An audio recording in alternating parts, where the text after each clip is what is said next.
नमस्कार, मी निकेत खामनकर आणि आपणा सर्वांचे जय किसान या यूट्यूब चॅनलवर स्वागत आहे।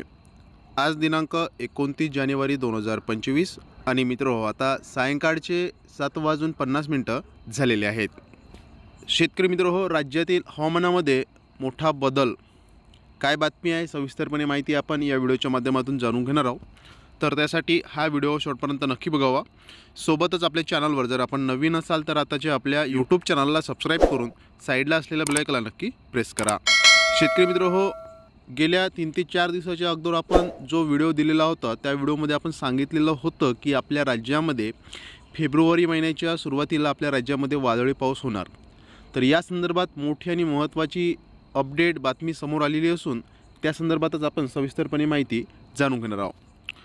शेतकरी मित्रो, गेले 2 ते 3 दिवसापासून आपल्या राज्यातील जे कमाल तापमान आहे हे कमाल तापमान वाढलेलं आपल्याला पाहायला मिळत आहे आणि किमान तापमानामध्ये सुद्धा वाढ झाल्याचं वृत्त पाहायला मिळते आहे। त्यामुळे थंडीसुद्धा कमी झालेली आहे आणि दिवसा कमाल तापमान वाढल्यामुळे उकाळासुद्धा वाढ झाल्याचं पाहायला मिळत आहे। अशामध्येच मित्रो, आपण यूट्यूब व्हिडिओच्या माध्यमातून पाहत होतो की आपल्या महाराष्ट्र राज्यामध्ये फेब्रुवारी महिन्याच्या सुरुवातीपासूनच आपल्या राज्यामध्ये वादळी पाऊस, अवकाळी पाऊस होईल किंवा काही ठिकाणी गारपीट होईल अशा बातम्या आपण पाहत होतो।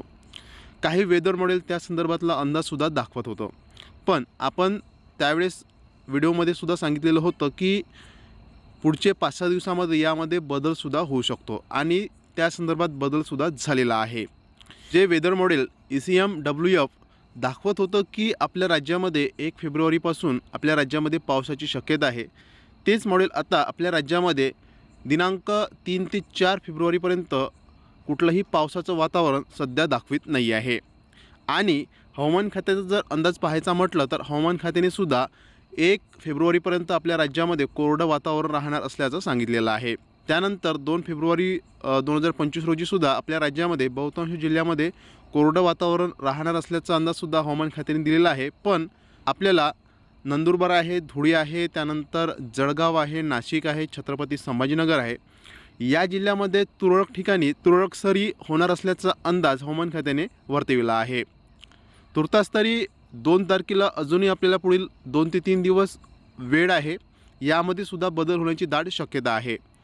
तरी पण हवामान खात्याने नंदुरबार आहे, धुळे आहे, जळगाव आहे, छत्रपती संभाजीनगर आहे, त्यानंतर नाशिक आहे, या जिल्ह्यांना कुठलाही अलर्ट दिलेला नाही आहे। पण या ठिकाणी या जिल्ह्यांमध्ये हलका पाऊस होईल असा अंदाज हवामान खात्याने वर्तविला आहे।